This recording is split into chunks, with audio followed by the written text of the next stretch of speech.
आज हम देखेंगे Node.js के अंदर एक्सप्रेस कि भाई एक्सप्रेस का क्या यूज़ होता है, एक्सप्रेस के क्या की फीचर है और कैसे इंस्टॉल करें एंड यूज़ करें। तो पहले यही देख लेते हैं भाई एक्सप्रेस होता क्या है। तो एज अ डेफिनेशन अगर हम पढ़े तो express is a fast minimalistic flexible and web application framework. ठीक है, वेब एप्लीकेशन फ्रेमवर्क होता है, फ्रेमवर्क है Node.js। इन Node.js के अंदर it is one of the most popular and widely used framework in Node.js ecosystem। तो ये क्या है, हमारा एक्सप्रेस एक फ्रेमवर्क की तरह यूज होता है Node.js के अंदर, और सबसे ज्यादा यूज होता है किस लिए? वेब एप्लीकेशन डेवलपमेंट के लिए या एपीआई डेवलपमेंट के लिए, जिसके थ्रू हम डेटा ले सकें, गेट रिक्वेस्ट वगैरह। तो express provide a set of feature and tool that make it easier to build web application and API. ठीक है ना। तो ये सेट ऑफ टूल्स देता है। अब वो टूल्स क्या क्या है वो एक बार देख लेते हैं। तो पहली बात तो ये राउटिंग हमें प्रोवाइड करता है कि भाई जरूरी नहीं कि हम गेट रिक्वेस्ट भेजे कहीं क्रोम पे एंटर करें यूआरएल तभी डेटा हमें दे। नो, ये हमें राउटिंग में क्या प्रोवाइड कराता है? कई सारे रिक्वेस्ट प्रोवाइड कराता है, जैसे get, post, put, delete, patch और भी काफी सारे हमें राउटिंग प्रोवाइड कराता है। और इनके यूआरएल पैटर्न्स को हम मैच कर सकते हैं। जैसे कि अब मुझे कस्टम एक यूआरएल चाहिए, जैसे कि लोकल होस्ट कोलन 8000 या फिर 4000 या फिर 1000 स्लैश, ठीक है, slash API version 1 slash ping slash जो भी मुझे चाहिए, ये कस्टम राउटिंग प्रोवाइड कराता है। ठीक है, उसके बाद ये राउटिंग के अंदर मिडलवेयर सेट करना है। जैसे मैं ऑथेंटिकेट कर रहा हूँ कोई चीज़, एरर हैंडल कर रहा हूँ या लॉगिंग कर रहा हूँ, उसके लिए मुझे इसमें मिडलवेयर सेट करना है। ठीक है ना। तो मिडलवेयर क्या होता है ये मैं बाद में बताऊंगा आने वाली वीडियो में। ठीक है ना। ये मिडलवेयर सेट कर देता है किसी भी राउटिंग की रिक्वेस्ट और रिस्पॉन्स के बीच में। ठीक है ना। टेम्पलेटिंग इंजन, कोई जैसे कि जरूरी नहीं हम हर बार एपीआई ही बनाए नोड जेएस से हम फ्रंट एंड भी बनाते हैं, फ्रंट एंड का भी काम होता है। तो उसके लिए हमें टेम्पलेटिंग इंजन को सेटअप करना पड़ता है कि भाई हमें कौन सा टेम्पलेट चाहिए। अब नोड जेएस के अंदर काफी सारे पॉपुलर टेम्पलेट्स यूज होते हैं, जैसे पग टेम्पलेट यूज होता है, ईजेएक्स यूज होता है, हैंडल बार यूज होता है। ठीक है, और भी बहुत सारे टेम्पलेटिंग इंजन होते हैं नोड जेएस के अंदर जो कि एक्सप्रेस के साथ यूज होते हैं। ठीक है।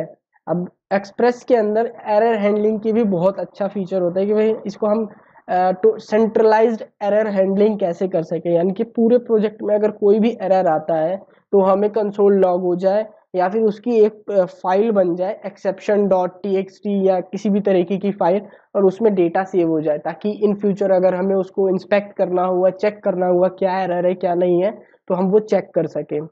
उसके बाद जरूर स्टैटिक फाइल की रेंडरिंग, जैसे कि मेरे पास एक एपीआई रिक्वेस्ट आई जिसमें पीडीएफ का डेटा कोई मांग रहा है या वीडियो की स्ट्रीमिंग करनी है। ठीक है, तो ये होती है हमारी स्टैटिक फाइलें। ठीक है, तो स्टैटिक फाइल को किस तरीके से हम सेंड कर सकें, तो वो चीज़ भी हम एक्सप्रेस के थ्रू सेटअप कर सकते हैं। ठीक है, बिल्टिंग एचटीटीपी मेथड्स होते हैं इसके अंदर, कि जैसे आपको जरूरी नहीं कि एपीआई बनानी है, एपीआई के अंदर किसी एपीआई को कॉल करना है तो इसमें बिल्ड इन एचटीटीपी मेथड्स होते हैं जिसको कॉल करके आप एपीआई रिक्वेस्ट ले सकते हो। ठीक है, अभी हम धीरे धीरे ये सारे फीचर्स का यूज करेंगे और ये सारे फीचर्स हमारे प्रोजेक्ट में यूज होने वाले हैं। ठीक है, लेकिन अभी हम एक्सप्रेस का सिंपल सा देखते हैं कि किस तरीके से एक्सप्रेस इंस्टॉल करें एंड रन करें। ठीक है, तो अभी एक काम करता हूँ, यहाँ पे एक्सप्रेस को इंस्टॉल करने का सिंपल कमांड होता है npm इंस्टॉल या शॉर्ट फॉर्म आई, यहाँ पे लिख दो एक्सप्रेस। ठीक है, बस, तो ये एक्सप्रेस हमारे सिस्टम में इंस्टॉल हो जाएगा। ठीक है, एक बार एक्सप्रेस इंस्टॉल हो जाता है तो उसके बाद हमको ज़्यादा कुछ नहीं, सिंपल सिंपल सी कम सिंपल सिंपल से कमांड्स है वो रन करने हैं। जैसे क्या, अभी ये कंसोल यहाँ से हटा देता हूँ मैं। ठीक है, यहाँ पे मैं एक कांस्टेंट बनाता हूँ। ठीक है, कांस्टेंट के अंदर हमने एक्सप्रेस इसमें रखा, एक्सप्रेस इसके अंदर हम रिक्वायर करते हैं। ठीक है, रिक्वायर किया मैंने क्या, एक्सप्रेस को, कि भाई मैंने एक्सप्रेस लाइब्रेरी को इंपोर्ट कर लिया है इस वेरिएबल के अंदर। अब इसके अंदर एक्सप्रेस से रिलेटेड जितनी भी चीज़ें हैं सारी हैं। ठीक है, तो अभी मैं एक ऐप वेरिएबल बना लेता हूँ, कॉन्स्ट। ठीक है, कॉन्स्ट ऐप असाइन, भाई एक्सप्रेस का जो फंक्शन है मैं वो कॉल कर रहा हूँ इसके अंदर। अब ये मेरी एक ऐप क्रिएट हो चुका है। अब मुझे इसके साथ पोर्ट चाहिए कि मुझे किस पोर्ट पे रन करना है, तो मैं एक पोर्ट का एक वेरिएबल बना लेता हूँ। इसके अंदर मैं पोर्ट 3000 असाइन कर देता हूँ। ठीक है, पोर्ट 3000 हो गया ये। अब ये अब इसके बाद मुझे एक वो क्या कहते हैं रिक्वेस्ट क्रिएट करना है कि भाई ऐप मैं गेट रिक्वेस्ट चाहता हूँ, क्या यार गेट रिक्वेस्ट चाहता हूँ किस पे, /URL पे या जो भी आप URL देना चाहें। उसके बाद यहाँ पे हमारा यूज होगा क्या, एरो फंक्शन। क्या होगा, हमने जावास्क्रिप्ट ट्यूटोरियल में देखा था एरो फंक्शन क्यों यूज करते हैं, क्या होता है, ठीक है ना। तो हम यहाँ पे एरो फंक्शन, हम चाहे तो नॉर्मल फंक्शन भी यूज कर सकते हैं।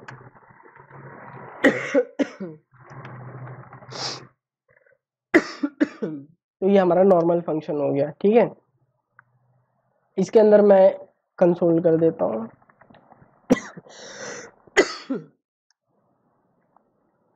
console.log hello world, ठीक है।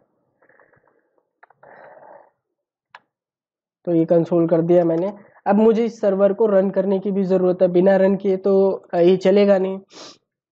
तो मैं ऐप को बोलता हूँ कि भाई लिसन, सुनो इस पोर्ट पे सुनो, यानी लिसन ऑन दिस पोर्ट। और जब तुम लिसन कर लो तब एक काम करो, ठीक है। और वो काम क्या करो कि console.log कर दो क्या कि सर्वर इज रनिंग, ठीक है। ऑन किस पे रन हो रहा है, यहाँ http:// लोकल होस्ट, ठीक है, लोकल होस्ट पोर्ट 3000 पे ये रन हो रहा है, ठीक है। तो ये हमने सिंपल यहाँ पे ये लिख दिया है। तो अब ये मेरा ऐप जो है रन हो जाएगा, सिंपल, ठीक है। तो हमने क्या किया, एक बार फिर से देख लेते हैं। एक्सप्रेस की लाइब्रेरी से, एक्सप्रेस की लाइब्रेरी को एक वेरिएबल, कांस्टेंट वेरिएबल के अंदर हमने बाइंड किया। इसे हम बाइंडिंग करते हैं, ठीक है ना। उसके बाद एक्सप्रेस का जो फंक्शन है उसे कॉल किया, और उस फंक्शन से जो रिटर्न हो रहा है वो ऐप वेरिएबल के अंदर हमने डाला। एक वेरिएबल बनाया जिसमें हमने अपना पोर्ट असाइन किया। फिर हमने ये एक रिक्वेस्ट क्रिएट किया, गेट रिक्वेस्ट। उसके अंदर हमने एक फंक्शन असाइन किया। अब ये जो गेट रिक्वेस्ट है इसका सेकंड पैरामीटर जो है ये कॉल बैक फंक्शन है। क्यों, क्योंकि इस सेकंड आर्गुमेंट हम एक फंक्शन सेंड कर रहे हैं। तो गेट कैसा हुआ, एक कॉल बैक फंक्शन हुआ, ठीक है। ये हम एक फंक्शन सेंड कर रहे हैं, और ये फंक्शन कौन सा है, फंक्शन डिक्लेरेशन, ठीक है। और अगर एरो फंक्शन भी यूज करना है तो एरो फंक्शन का भी मैं यूज कर सकता हूँ। अब इसके अंदर सबसे पहले हमें मिलता क्या है, रिक्वेस्ट। हम इसमें दो पैरामीटर ऐड करते हैं, रिक्वेस्ट एंड रिस्पॉन्स। ये मेरे दो पैरामीटर है। इसका नाम REQ भी रख सकता हूँ, या पूरा मैं रिक्वेस्ट लिख सकता हूँ, या रिस्पॉन्स इस तरीके से लिख सकता हूँ, लेकिन मैं शॉर्ट फॉर्म ही प्रेफर करता हूँ, ठीक है। अब एक बार मैं इसको रन करके आपको दिखा देता हूँ, ठीक है। पहले इसे क्लियर करते हैं।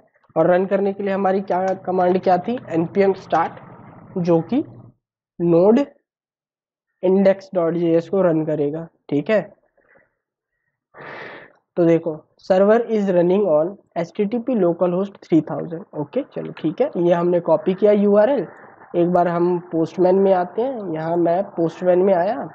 पोस्टमैन में आने के बाद मैंने ये URL डाला, मेरा गेट रिक्वेस्ट है, मैं एंटर करता हूँ। ओके, तो ये अभी कुछ हुआ नहीं। क्यों नहीं हुआ क्योंकि मैंने console.log करवाया है इससे, ठीक है ना। मुझे रिटर्न कराना चाहिए था एक्चुअली, तो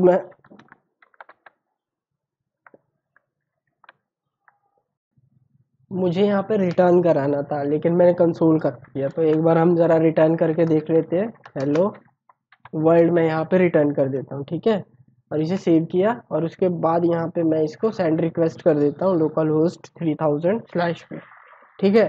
तो अभी आप देखेंगे कि रिक्वेस्ट आई नहीं मेरे पास, भी इतना टाइम क्यों लगा, जबकि यहाँ पे हेलो वर्ल्ड कंसोल हो चुका है। ठीक है, तो ये कंसोल हेलो वर्ल्ड हो चुका है लेकिन रिटर्न नहीं हुआ। अब इसका रीज़न क्या है, ठीक है, अब इसका रीज़न समझते हैं। इसका रीज़न ये है क्योंकि हम यहाँ पर रिटर्न कर रहे हैं, हम यहाँ पर रिस्पॉन्स रिटर्न नहीं कर रहे हैं।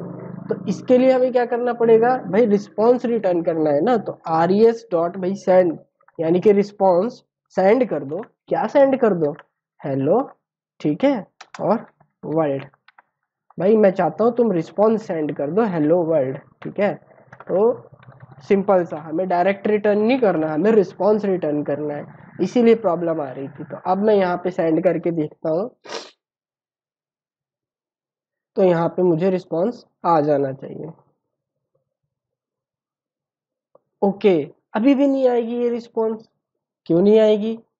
अच्छा हुआ जो ये एरर आ भी रहे हैं, क्योंकि हमने अपने सर्वर को रीस्टार्ट नहीं किया है। ठीक है, तो हमें अपने सर्वर को एक बार रीस्टार्ट करना पड़ेगा, क्योंकि हम अभी इसमें हॉट रीलोडिंग यूज़ नहीं कर रहे हैं, तो ये नहीं होगा। ठीक है ना, तो अभी हम रीस्टार्ट कर चुके हैं। ठीक है, अब हम सेंड करते हैं, हमारे पास रिस्पॉन्स आ जाना चाहिए। देखो यहाँ हेलो वर्ल्ड कंसोल हो गया और यहाँ पे